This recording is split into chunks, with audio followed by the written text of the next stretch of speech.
Manual do Jovem Pesquisador. Discussões, dicas e mais para sua carreira científica. Tamo junto.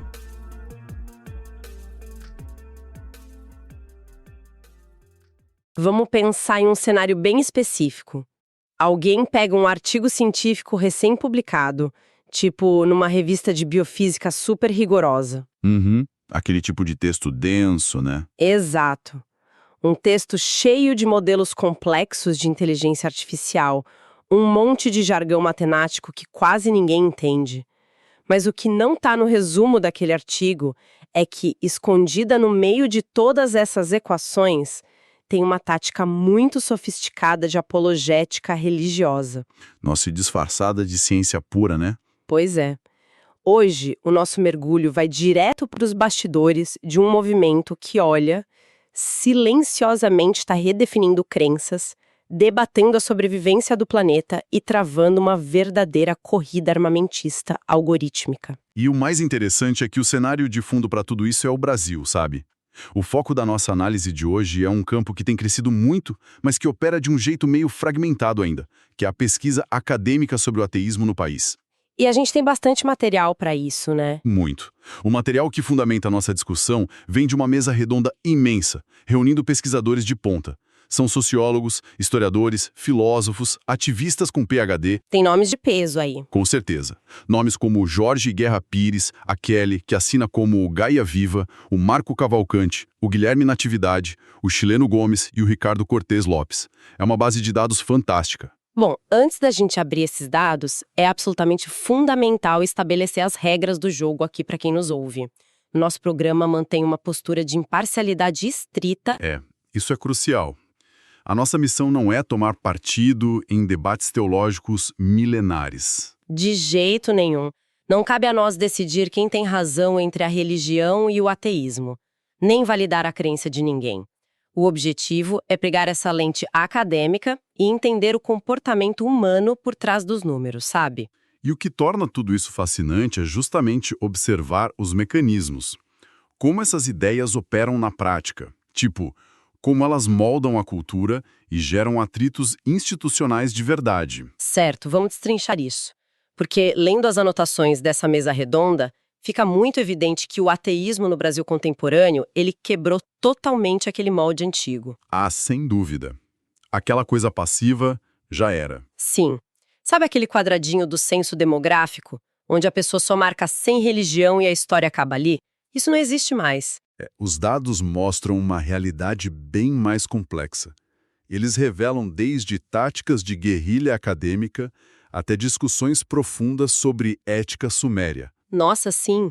Mas, para que essas batalhas ideológicas façam sentido, a gente precisa dar um passo atrás.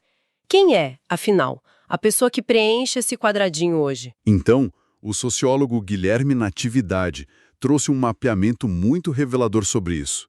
Ele baseou o estudo em 251 questionários detalhados. E o que apareceu nesse perfil? O retrato demográfico tem contornos super específicos. A grande maioria, cerca de 64%, são homens, e 66% se declaram brancos. É um recorte bem delimitado, né? Muito, e tem uma concentração geográfica fortíssima nas regiões sul e sudeste.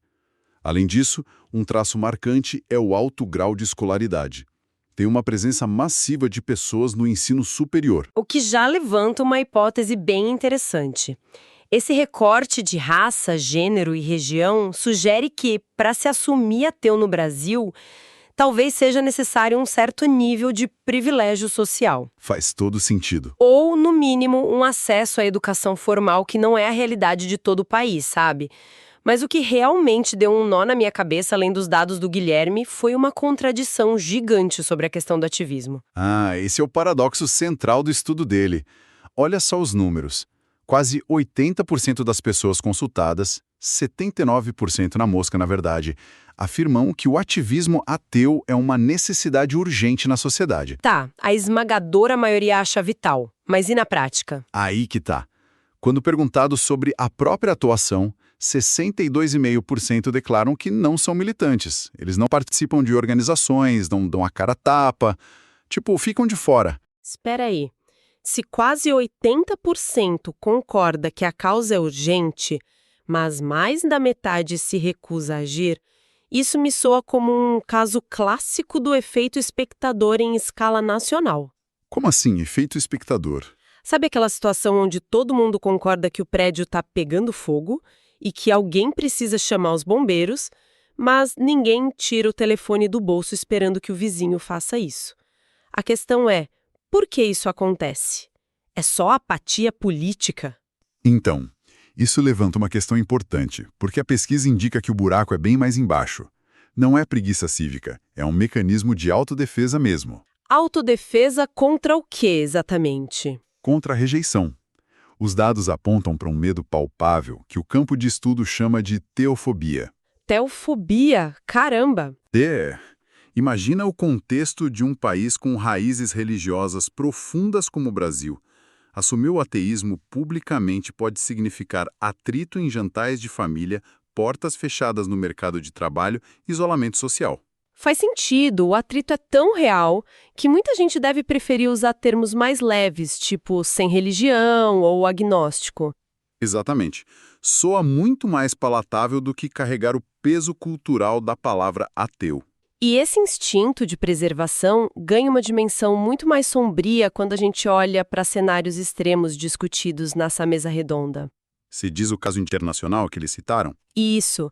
Eles mencionam o caso de uma ativista que foi presa no Marrocos sob acusações completamente absurdas, simplesmente porque estava usando uma camiseta com uma estampa criticando a religião. O medo de represálias tem um lastro muito real e perigoso.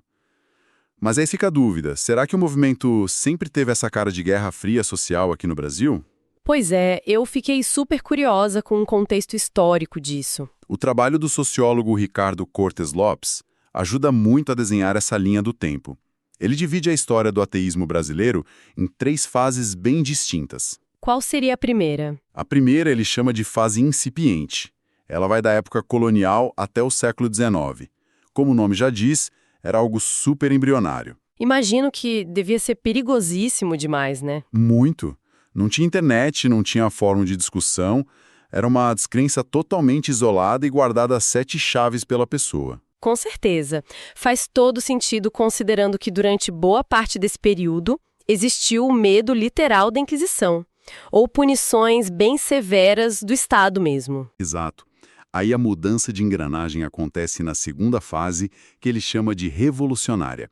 Essa domina do século XIX até ali por volta de 1930. E o que muda nessa fase revolucionária? A descrença sai da esfera íntima e se junta com grandes movimentos filosóficos e políticos. Pense no positivismo e no anarcocomunismo, por exemplo. Ah, então a ideia não era só não acreditar, era mudar a sociedade. Na mosca. O objetivo não era só dizer eu não acredito. A meta era ativamente tentar substituir a religião por uma nova estrutura social. Caramba. No positivismo, para você ter ideia, teve até a tentativa de criar a religião da humanidade. Sabe? Eles queriam substituir os deuses por grandes figuras históricas e cientistas. O que, curiosamente, nos deixou heranças bem diretas. O lema Ordem e Progresso, na bandeira brasileira, é puramente positivista. Bem lembrado. Mas, como a gente sabe, eles não conseguiram substituir a religião tradicional. Pois é. Se essa revolução falhou em reescrever a sociedade lá na década de 30, o que aconteceu com toda essa energia? O pessoal simplesmente desistiu de vez? Não.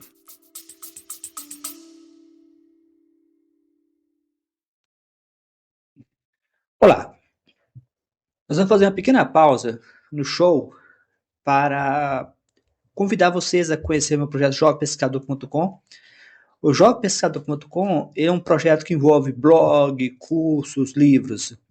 Atualmente na Amazon são mais de 7 livros diferentes falando de tópicos bem variados sobre o mundo científico, desde a introdução à pesquisa científica, manual do jovem pesquisador. Temos também assuntos relacionados como punidos por métricas, né, que fala do sistema excessivo de métricas no mundo acadêmico. Ou seja, existe uma gama de livros na Amazon, todos disponíveis em formato Kindle. Também, para quem gosta, eu também tenho cursos na Udemy. A Udemy é uma plataforma que, similar ao YouTube, ela permite depósito de vídeo, mas uma diferença enorme é que a Udemy é desenhada para cursos, né? Ela tem todo um ambiente, atualmente eles produziram inteligência artificial em vários níveis, né? Ele não tem propaganda, você não vai ser interrompido no meio do vídeo, sempre ofereço meus cursos gratuitos ou com algum desconto, e como vocês podem ter visto, eu tenho postado com certa frequência nesse canal do YouTube, que é o meu canal, algumas partes dos cursos. E também tem o fato de que no novopesquisador.com você tem acesso à minha agenda, se você precisa de ajuda, suporte, aulas particulares. Eu tenho focado em alunos de mestrado e doutorado, porque geralmente é o que eu acredito usa melhor as minhas qualificações. Então, no mais, um grande abraço e bons estudos. O movimento não desistiu, ele meio que pivotou. E isso nos traz para a terceira fase, a reivindicatória, que vai de 1930 até os dias de hoje. E qual é o foco dessa fase atual? Eles abandonam essa ideia de criar uma utopia sem religião e passam a focar na mecânica prática dos direitos civis. A luta vira pela laicidade do Estado, contra a intolerância. É uma normalização cultural, né? Exato. O Ricardo até aponta um sintoma muito curioso disso na cultura pop que a gente consome hoje. Ele menciona animes e mangás. Animes? Como assim? Ele diz que essas obras frequentemente retratam personagens que dominam a própria energia, o próprio cosmos. Eles desafiam e até derrotam deuses. É a normalização da autonomia humana sobre o divino, entende? Nossa, genial. A história do ateísmo no Brasil parece uma atualização de software de um computador, né? Como assim? Gostei da analogia. Pensa bem. Começou rodando silenciosamente no fundo, lá na fase incipiente, para não travar a máquina. Aí, na fase revolucionária, eles tentaram formatar o disco rígido inteiro, instalar um sistema novo, mas deu erro. Deu tela azul. Exatamente. E agora, na fase reivindicatória, eles estão focados apenas em reescrever os termos e condições de uso dos direitos civis, para conseguir rodar os dois sistemas na mesma máquina. Olha, a analogia é excelente, mas eu faria só um pequeno adendo aí. O sistema operacional antigo ainda dita a maior parte das regras da rede. E isso cria enormes problemas de compatibilidade. Ah, com certeza. E pelo que eu li, é justamente esse o problema de compatibilidade que gera o debate mais quente entre os próprios pesquisadores. Porque se a fase atual busca convivência e direitos, a pergunta é: como essas pessoas enxergam o mundo moralmente? A ausência de uma crença central dita um código de conduta. Essa é a pergunta de $1 milhão. Porque se a gente tira o livro sagrado do centro da mesa, o que impede a moralidade de se fragmentar totalmente? Existe mesmo uma cosmovisão ateísta? O embate sobre isso na mesa redonda é simplesmente formidável. Os próprios pesquisadores discordam radicalmente entre si. Mentira! Como assim? De um lado da trincheira, a gente tem o ativista Marco Cavalcante. A tese dele é que sim, a rejeição do sobrenatural constrói inevitavelmente uma visão de mundo baseada na racionalidade e na ciência. Ele tem dados para apoiar isso? Tem. Ele levantou dados entre estudantes de filosofia da Universidade Federal do Rio Grande do Norte, e os números mostram alinhamentos morais bem claros. Por exemplo? 62% desses estudantes apoiam a eutanásia e quase 67% rejeitam ativamente figuras folclóricas ou teológicas, tipo o diabo. Para o Marco, isso prova que existe um norte coeso e racional. Certo, faz sentido no papel. Mas, se eu entendi bem as fontes, o outro lado não comprou essa ideia da coesão científica de jeito nenhum, né? Nem um pouco. O filósofo e teólogo chileno Gomes entra na discussão com os dois pés na porta para desconstruir essa teoria. O que ele argumenta? Ele diz que o ateísmo, etimologicamente e na prática, é pura e simplesmente a não crença em divindades. E só isso. Não é um pacote de valores. Tá, ele diz que é só a negação? Isso. E o chileno usa dados que desafiam totalmente essa lógica puramente científica. Ele aponta que tem muitos ateus que não acreditam em deuses, mas acreditam firmemente em reencarnação, karma, mandingas, simpatias. Peraí, karma? Como assim? É aí que a conta não fecha de jeito nenhum. Pois é. Como alguém pode rejeitar um Deus criador por falta de evidências científicas, mas aceitar que o universo tem um sistema contábil invisível que pune ações ruins na próxima vida? Isso só demonstra que a mente humana tem uma capacidade gigantesca de compartimentalizar crenças, sabe? E o mais louco é que o próprio estudo do Marco Cavalcanti forneceu munição para o chileno. Onde? Nos dados dos estudantes de filosofia. Exatamente. Os dados mostraram que 53,8% daqueles mesmos estudantes de filosofia acreditam em um Jesus histórico exatamente nos moldes descritos nos evangelhos. Pera um pouco, deixa eu ver se eu entendi. Acreditar nos evangelhos, na íntegra, mas negar a divindade do personagem principal? Isso. Acreditam na narrativa, mas tiram a parte divina. Gente, isso é como ler um livro de ficção histórica, aceitar que todas as batalhas aconteceram exatamente daquele jeito, mas dizer que os dragões da história eram apenas lagartos muito grandes que foram mal compreendidos. Exatamente. Se o personagem é puramente um homem do primeiro século, a mecânica dos milagres descrita no texto original simplesmente desmorona. O chileno aponta exatamente essa dissonância cognitiva. Mas veja bem, ele não faz isso para invalidar a moralidade do grupo. Pelo contrário. Aonde ele quer chegar, então? Se conectamos isso ao quadro geral, ele faz uma distinção crucial entre ética e moral para explicar como a sociedade funciona. Qual seria a diferença para ele? A moral, segundo ele, é do foro íntimo. É o que você acha certo ou errado internamente. Já a ética é a construção de regras coletivas de convivência. Ah, entendi. Uma é pessoal, a outra social. E isso. É por isso que ativistas seculares conseguem construir sociedades justas sem recorrer a textos sagrados. Ele até lembra do código de Ur-Nammu. O que é isso? É um sistema legal sumério, antiquíssimo, focado em compensação financeira para as vítimas em vez de punição divina. E o detalhe, é séculos mais antigo que os textos bíblicos. A humanidade sempre soube criar balizas éticas. Aqui é que a coisa fica realmente interessante, porque essa discussão ganha uma dimensão muito mais ampla.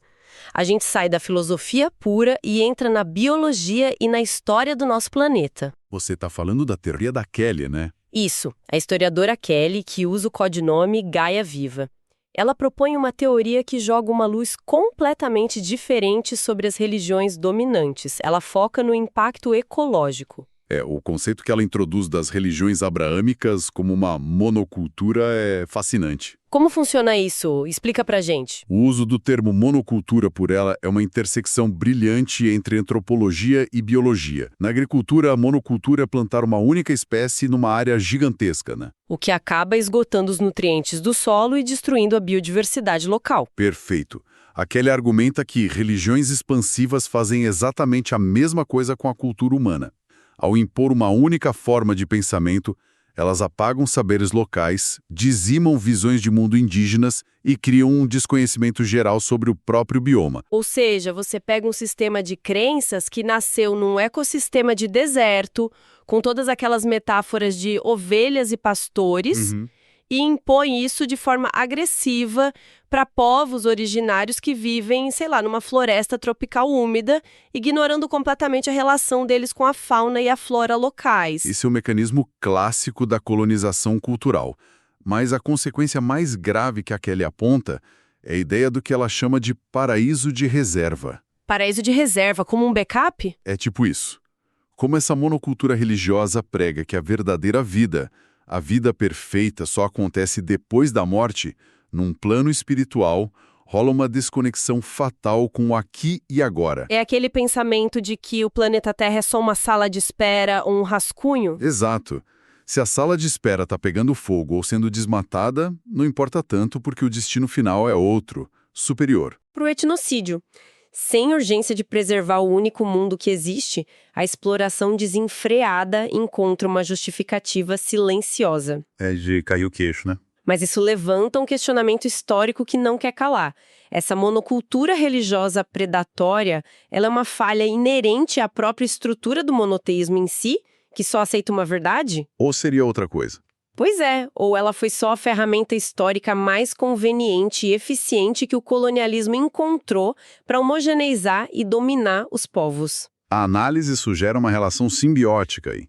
A teologia fornece o pretexto da salvação, o que apazigua a consciência do colonizador. Entendi. E o maquinário imperial fornece a força para expandir. Isso. A questão é que as consequências dessa homogeneização não ficaram só no passado.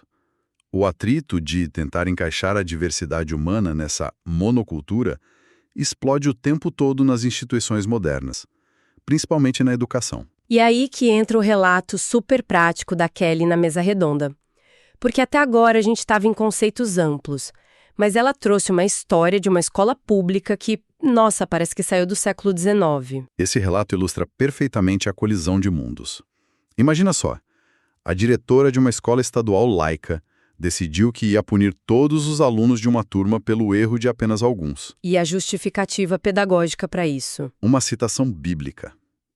Ela disse literalmente que os justos pagarão pelos pecadores. Ela usou um princípio de teologia punitiva antiga como manual de gestão de sala de aula no século XXI. E a situação escala. Na mesma reunião, um pedagogo da instituição defendeu o uso de castigos físicos. Ele usou a própria experiência pessoal para dizer que apanhar o tornou um homem de bem. E como a Kelly reagiu? Quando ela, atuando na área da educação, tentou contra-argumentar usando princípios da psicologia e lembrando que a escola é laica, a resposta do sistema foi implacável. O que fizeram com ela? Ela sofreu censura direta e os artigos dela começaram a ser apagados de grupos de educadores. É a monocultura em ação, expurgando qualquer coisa que não se alinhe à matriz principal. E olha se a disputa sobre qual visão de mundo dita as regras está acontecendo na reunião de pais e mestres, ela também está ocorrendo no nível mais alto da ciência. E de um jeito muito mais sofisticado. Aqui a gente entra na parte mais controversa dessa pesquisa inteira. O campo de batalha das publicações científicas. O que nos leva ao alerta do PhD Jorge Guerra Pires. Ele detectou uma tática astuta burlando os sistemas de verificação. Sim, o design inteligente. Para contextualizar quem nos ouve, o design inteligente é, essencialmente, o criacionismo. A ideia de que o universo foi desenhado por um ser superior. Só que com uma roupagem técnica, né? Muito técnica. O que o Jorge descobriu é que os defensores dessa ideia estão conseguindo infiltrar artigos em revistas rigorosas de biofísica que exigem revisão por pares. A pergunta óbvia que fica é como? Como um grupo consegue emplacar um argumento teológico numa revista de biofísica sem que os revisores percebam a manobra? O que é fascinante aqui é o método, a genialidade da tática que o Jorge batizou de ciência negativa. A primeira regra deles é: as palavras Deus ou Criador nunca aparecem no texto. Nunca. Tá, e o que eles colocam no lugar? Desconstroem modelos incrivelmente complexos usando matemática avançada e algoritmos de inteligência artificial. O objetivo não é provar empiricamente que um designer existe. E qual é o objetivo, então? É criar um modelo matemático tão bizarro e intrincado que tente provar que a teoria da evolução de Darwin é estatisticamente improvável. Eles não têm provas próprias, eles tentam afogar a teoria vigente num mar de cálculos de probabilidade. Exato. E é aí que ocorre a falha do sistema de revisão por pares. Os revisores humanos dessas revistas são cientistas brilhantes, mas estão sempre sobrecarregados lendo dezenas de artigos de graça. E quando eles batem o olho nesse volume massivo de cálculos de IA? O foco vai todo para validar a matemática. Se a conta fecha, o artigo é aprovado. O revisor, exausto, não percebe que a premissa filosófica lá no fim da montanha de números é: se a evolução é improvável, logo, algo inteligente precisou desenhar isso. Então, o que tudo isso significa? Eles transformaram a matemática em um verdadeiro cavalo de Troia. É exatamente isso. Eles escondem o argumento teológico dentro de um cavalo de Troia feito de jargão de inteligência artificial e passam direto pelos portões da revisão biológica. Passam despercebidos. Isso me faz pensar. Se o padrão ouro da ciência pode ser hackeado por apologistas usando algoritmos, quão segura é a nossa literatura científica atual? É um risco estrutural grave mesmo. Mas o Jorge Guerra Pires já propôs o contra-ataque. E a solução dele é sensacional.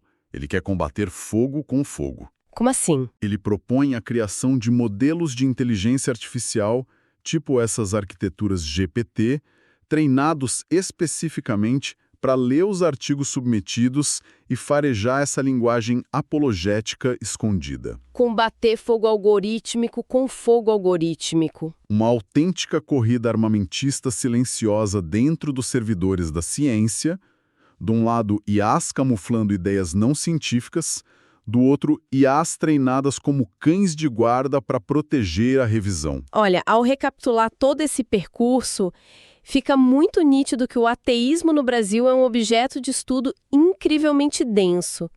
Não é só sobre quem não vai à igreja no domingo. É uma demografia super complexa, dividida entre a vontade de fazer ativismo e o silêncio imposto pelo medo, né? Sim, e que debate desde ecologia profunda e apagamento cultural até ética milenar, culminando nessas batalhas de alta tecnologia nos bastidores da ciência. E pensar na tecnologia nos deixa com um pensamento final muito provocativo, que vai até além dos dados da mesa redonda. Qual? Se o próximo passo lógico da comunidade científica é confiar em inteligências artificiais para limpar a literatura acadêmica, detectando vieses religiosos, qual é o limite disso? Ah, eu já vejo onde isso vai dar. Imagina só, será que no futuro a gente vai confiar uma inteligência artificial à tarefa de escrever um código de moralidade secular absoluta para a humanidade? Algo livre das nossas crenças tribais? Nossa, ou será que qualquer código criado por uma máquina vai estar inevitavelmente assombrado pelos deuses e medos dos programadores humanos que a criaram? Fica a reflexão. A máquina é um reflexo de quem a constrói. Algo profundo para quem nos acompanha continuar refletindo hoje. Fica evidente que a complexidade do comportamento humano nunca caberia num simples formulário de sim ou não. É verdade. A realidade é cheia de nuances. Quando tentamos espremer debates sobre fé, ciência e ecologia numa caixa tão pequena, a verdade sempre vaza pelas bordas.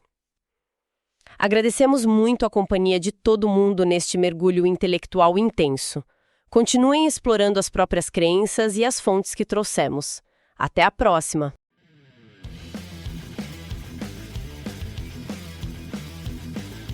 Gostaria de oferecer seu suporte.